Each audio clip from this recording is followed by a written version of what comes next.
Welcome to Margin Notes, the podcast where big ideas meet real life. Today, we're diving into moral ambition through the lens of Rutger Bregman's bold thinking. We'll explore how to use your talents not just to mean well, but to do well, whether that means rethinking your job, starting a movement, or even weeping over spreadsheets to save lives. From the story of abolitionist Thomas Clarkson to the data-driven impact of modern charity founders, this episode challenges you to rethink what meaningful action really looks like and how ordinary people can shift the course of history.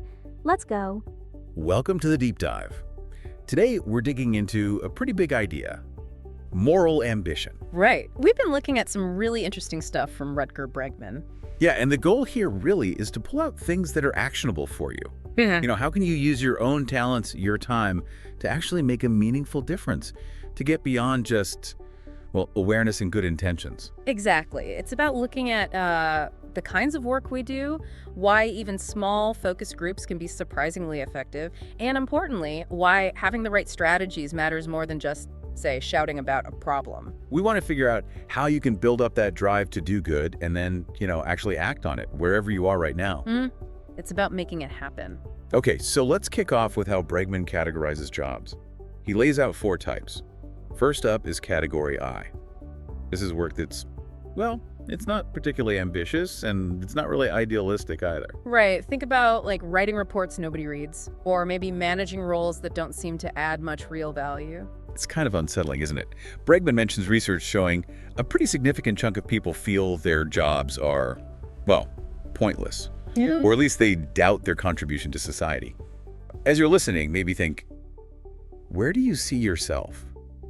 Or the work around you? Yeah, and does that line up with the impact you want to have? Exactly. And there's this economist, Benjamin Lockwood. His research is quite eye-opening. He studied graduates from top universities and found many ended up in fields that, didn't clearly add value to society. Some might even cost society. Cost society? How so? Well, he put some numbers on it, like corporate lawyers potentially causing around $30,000 in damage annually. Yeah. Commercial bankers, maybe over $100,000. Wow.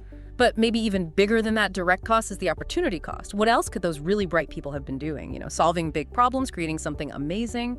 That really just put a different spin on things. Okay, so then there's category 2. This is the ambitious stuff, but maybe not so idealistic. Focused on the high salary, the skiing trips, the beach house. Right, chasing personal gain, but maybe lacking that deeper sense of purpose. Bregman quotes the Financial Times about young consultants feeling like, they make money, but they add little value, don't feel like they're growing personally. And it's not just corporate jobs, is it? No, not at all. He mentions doctors feeling frustrated, maybe doing very expensive, possibly unnecessary procedures on wealthy patients. It might extend life a bit, but doesn't tackle the bigger health challenges. It makes you ask, what's the real impact of founding a company that, say, makes some minor convenience slightly easier compared to tackling something like preventable child deaths? Millions every year. Definitely food for thought. Okay, category 3. This is work that is idealistic, but maybe not so ambitious in how it goes about things. Yeah, Bregman brings up the example of some aspects of the woke movement. Sometimes there can be a huge focus on language, on online debates. Right. Which is important in some ways, but it doesn't always translate into building effective organizations or, getting actual laws changed. It can feel like social media activism. The clicks and likes sometimes stops short of that sustained effort needed for real change. Exactly. Modern protests can sometimes feel like that. A lot of noise online. Lacking the structure for long-term impact. There's a gap between highlighting an issue and building the power to fix it. So if those first 3 categories have limitations, where does real moral ambition fit in? This is where Bregman brings in the story of Thomas Clarkson. Yes, the abolitionist. It's a fascinating story. It really is. He initially got involved purely because he wanted to win a Latin essay contest.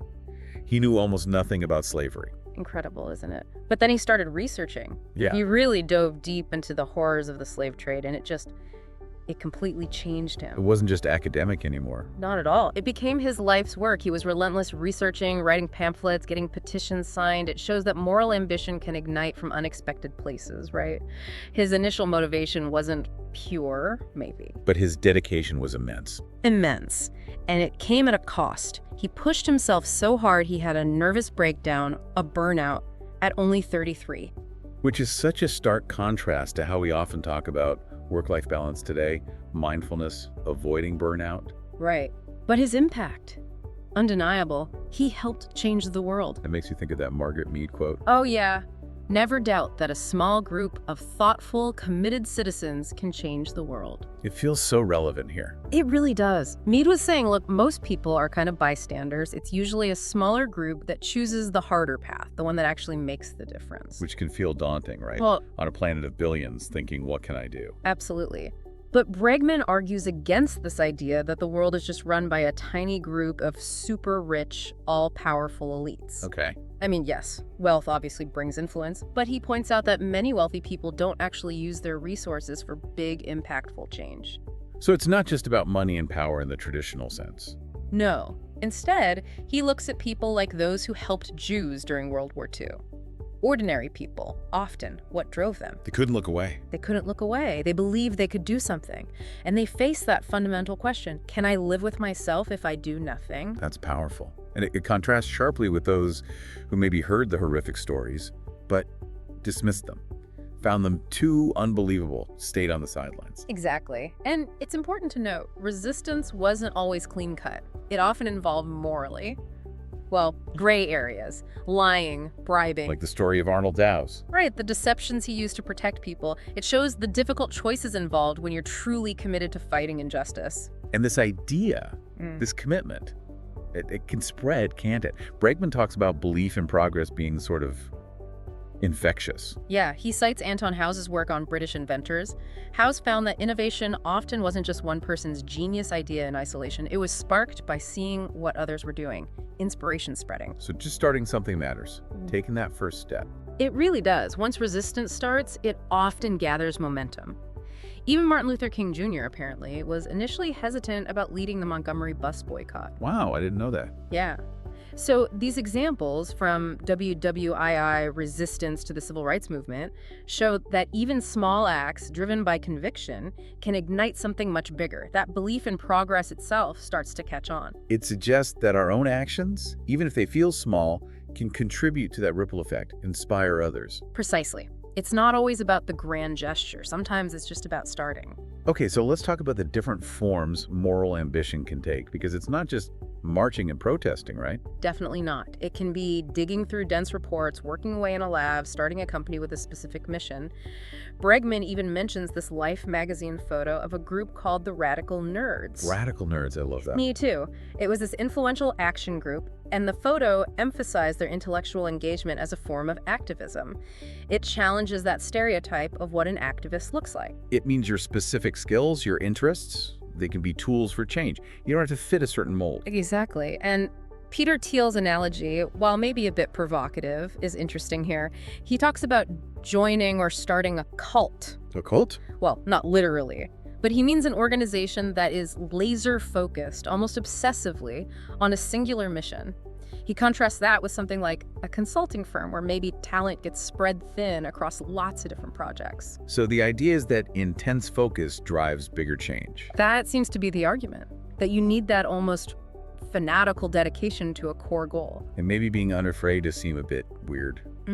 Or unconventional. Absolutely. If you want to make a real difference, you might have to embrace ideas that seem strange at first. Think about history. Major breakthroughs often started as ideas people thought were crazy. Like the abolition of the slave trade. Right.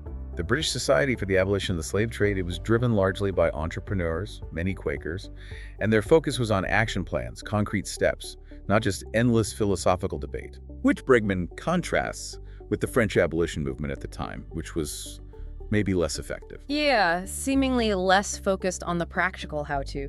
Another great example is Ralph Nader and his Raiders. Ah, yes. Nader's Raiders. They didn't just yell about problems, they dug deep, exposed injustice, yes. But crucially, they proposed solutions. They built coalitions, experts, politicians to push for actual change. And their methods were varied, weren't they? Memos, letters, even court summons. Exactly. It wasn't just street protests. Nader became a household name, inspired so many public interest groups, basically created the career of public interest lawyer. It shows you need both, doesn't it? The protesters raising awareness and the bookworms in the bureaucratic trenches, as Bregman puts it. Precisely. Both are crucial. Okay, But what if you're working within the existing system? How do you create change then?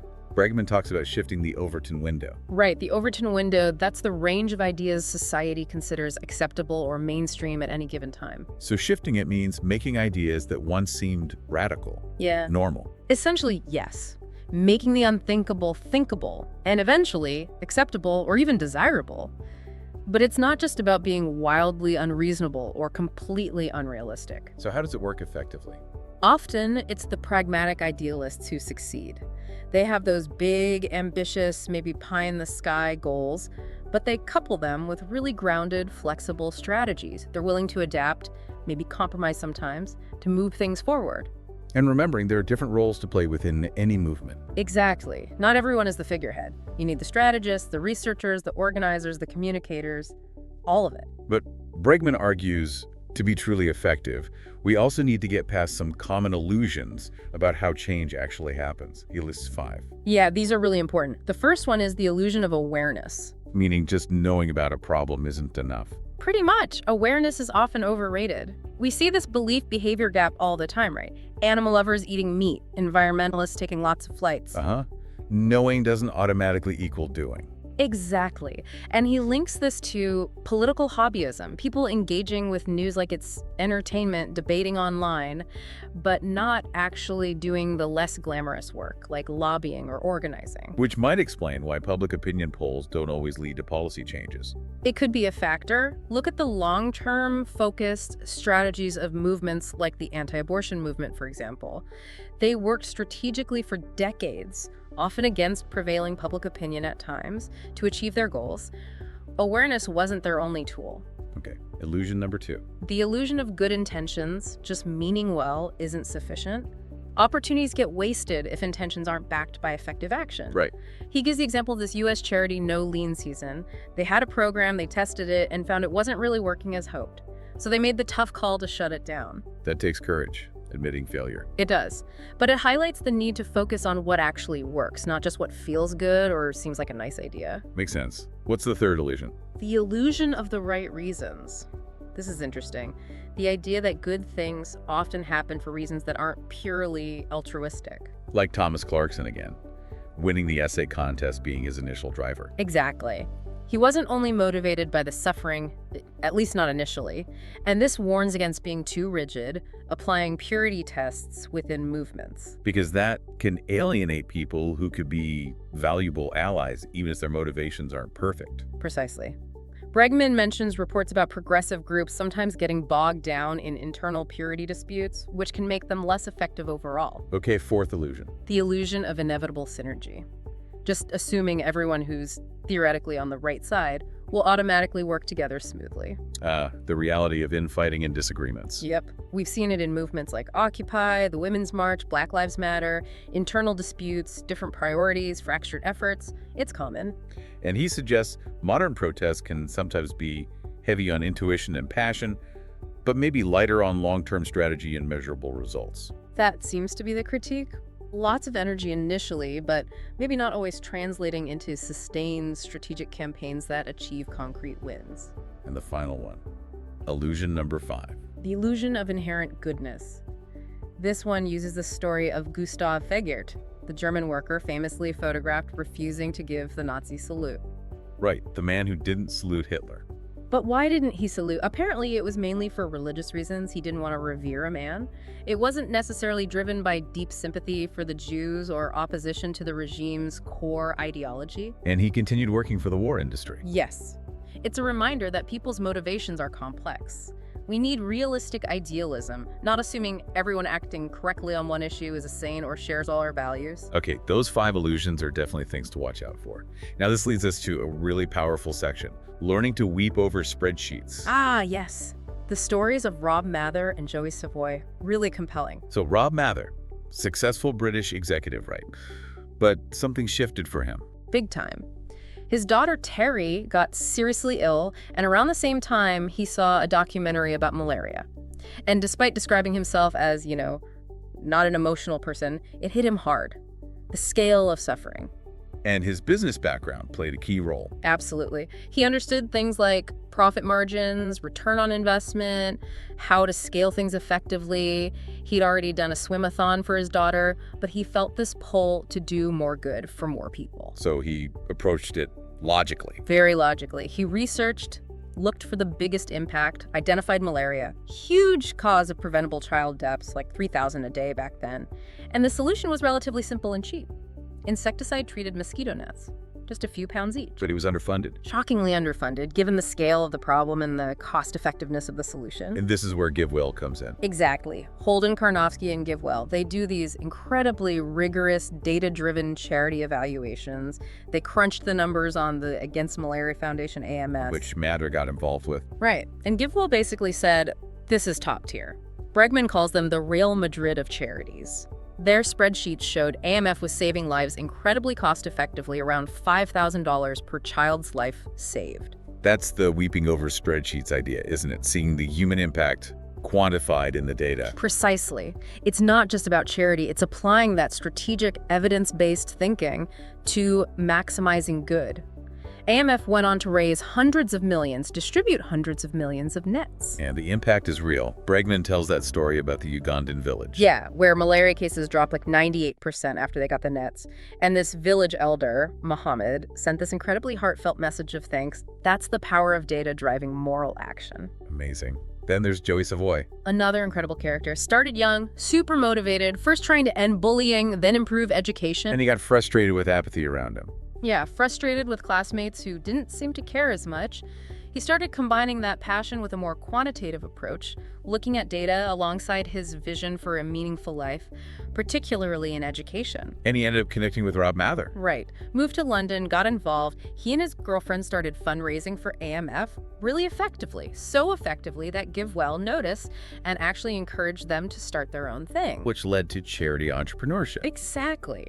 This organization that does deep research, like a 6-month process, using spreadsheets to prioritize which global problems offer the best opportunities for new, high-impact charities. And their first charity was Charity Science Health in India. But Joey didn't stop there. He became this sort of serial charity entrepreneur and mentor, which leads to this idea of meta-charity. Meta-charity, meaning? Basically, helping other people start effective charities, multiplying impact. He mentored a Harvard student who started Fortify Health, enriching wheat flour with nutrients. That project might end up impacting even more lives than Joey's first charity. Wow, so it's about spreading effective ideas, not just running one project. Exactly, and collaboration is key. Charity Science Health later merged with another organization, Suvita. They combined reminder texts with leveraging local social networks gossips to boost vaccination rates in India. Based on Nobel Prize-winning research. Yeah, from Banerjee and Duflo, showing they're always looking at the evidence, willing to adapt their approach based on new insights. So the philosophy behind charity entrepreneurship is really about impact. Impact, yes. Radical compassion, thinking about all beings. Evidence-based approaches, collaboration, perseverance, and doing it with enthusiasm, not guilt. This focus on compassion naturally leads into the next big idea, expanding the moral circle. Right. Thinking about who or what falls within our sphere of moral concern. Historically, that circle has often been pretty small. Bregman gives that example of the sea captain and the African king. Captain Snellgrave and the King of Ardra, yeah. Totally different views on whether selling a child into slavery was morally acceptable. Even during the Enlightenment, with all the talk of human rights, Europeans were still enslaving Africans on a massive scale. We seem to be very good at justifying things, historically, finding ways to exclude others. Oh, absolutely. Self-justification is a constant. Bregman uses the 3 N's, saying harmful practices are normal, natural, and necessary. Applied to slavery back then. And maybe applied today, he argues, to things like industrial animal farming. He points out how little most people actually know about how meat or dairy is produced. The realities of factory farming. Yeah, chicken sheds, gassing male chicks, separating calves from mothers. He notes children often naturally see animals as having moral status, but adults struggle to explain meat production honestly to them. That's quite telling. It is. And Bregman suggests there's a logical progression here. Civil rights, women's rights, gay rights. The next step, he argues, involves seriously considering animal rights. He connects it back historically too, doesn't he? Yeah. Figures who oppose both slavery and animal exploitation. Yeah, like the Quakers Benjamin Lay and Anthony Benazet, they saw the connection early on. And the story of Leah Garces is powerful here too. It really is. She started out seeing chicken farmers as the enemy, basically. But she engaged with one, Craig Watts, started to understand his difficult position within the industry. And ended up advocating for the farmers. Yes, standing up for them while exposing the deceptive practices of the big poultry companies. It shows how empathy and understanding can bridge divides, even when tackling really tough issues. It's about expanding that circle. Just expanding the circle beyond humans to animals and also future generations. Exactly. Which brings us to the idea of becoming good ancestors, facing up to the existential threats that loom over our future. Bregman talks about the Great Acceleration. Yeah, that incredible explosion in population, industrial activity, resource use, especially since around 1750. We're living in this unprecedented time, and our actions now will echo for centuries, maybe millennia. We have a huge responsibility. And our ingenuity, our technology, it's a double-edged sword, isn't it? Amazing benefits, but also huge risks. Definitely. Climate change is the obvious one, and the fight continues there, but he stresses there are solutions, like renewables. But he really focuses on other massive threats that get less attention. Like what? Nuclear weapons, thousands still ready to launch, the risk of nuclear winter. He mentions Andy Weber's work securing old Soviet weapons. Then, engineered pandemics. That sounds terrifying. It is. Advances in synthetic biology, gain-of-function research, the risk is growing. Think of the Acheum Shinrikyo cult sarin attack in Tokyo, a warning sign, and the synthetic DNA industry is apparently barely regulated. And the third big one. Artificial intelligence. The potential for unintended, catastrophic consequences. Alan Turing worried about it way back. Geoffrey Hinton, the godfather of AI, is warning about it now. And the scary part is how little attention these might get compared to their potential impact. Exactly. The amount of effort and resources dedicated seems tiny compared to the stakes. We need more radical nerds, as he calls them, working on biosecurity, AI safety, nuclear risk reduction. He names quite a few people working in biosecurity, doesn't he? He does, highlighting the vital work of people like Dr. Parthi Sabeti, Dr. Philippa Lenza tracking risky labs, Dr. Charity Dean moving from local health to global prevention, many others. It's crucial work. And he mentions this Apollo program for biodefense. Yeah, this really ambitious idea, can we actually end the pandemic age? A moonshot goal for biology. Alongside these high-tech threats, he also talks about something seemingly more basic: cleanup programs. Right, learning from the success of providing clean water globally. He argues we need a similar massive effort for clean air, both outside and, crucially, inside. Indoor air quality. Yeah. Air pollution, both kinds, causes millions of premature deaths, contributes to tons of diseases. He floats the idea of a Clean Indoor Air Act, maybe using tech like far UVC light to constantly disinfect indoor spaces. Because the next pandemic could be much worse than COVID. That's the warning. COVID might have been relatively mild in the grand scheme of potential pandemics. It adds urgency. It's like JFK saying we go to the moon because it's hard. We need to tackle these huge challenges head on. Okay, so we've covered a lot of ground on acting ambitiously, but the book also touches on, well, the limits maybe. It starts with the happiest brain on Earth. Right, Mathieu Ricard, the monk whose brain scans showed incredible activity linked to happiness. But Bregman contrasts that with someone like Gandhi and George Orwell's critique of him.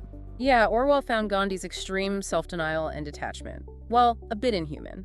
Orwell argued that being fully human means embracing imperfection, loyalty to people, being willing to be hurt by life, by love. So there's a point where striving for moral perfection might mean sacrificing part of your humanity, or just a rich, full life. That seems to be the suggestion. That moral ambition is vital, but it shouldn't necessarily consume everything. The drive should come from enthusiasm, a lust for life and making things better, not from guilt or shame. Be ambitious, not perfect. Exactly.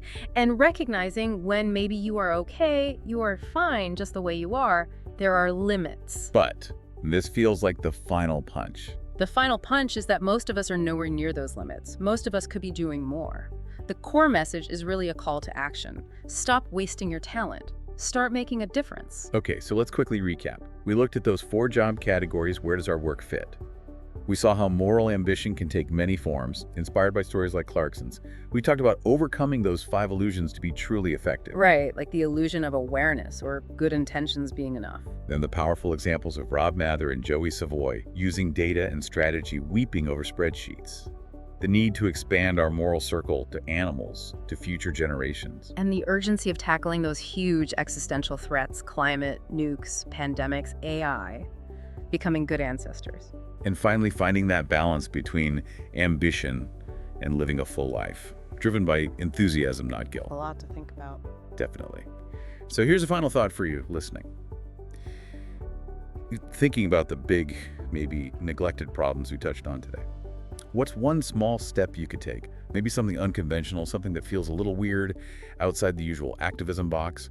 What might weeping over spreadsheets look like in your own life for a cause you care about? Something to chew on. Thanks for listening to this episode of Margin Notes. We hope it sparked some fresh thoughts or helped you see your own work and potential in a new light. If it did, share it with a friend, leave us a review, and don't forget to subscribe. That's how these ideas spread. A like, a comment, even a quick share really helps more thoughtful minds find their way here. Until next time, stay curious, stay kind, and keep showing up where it matters.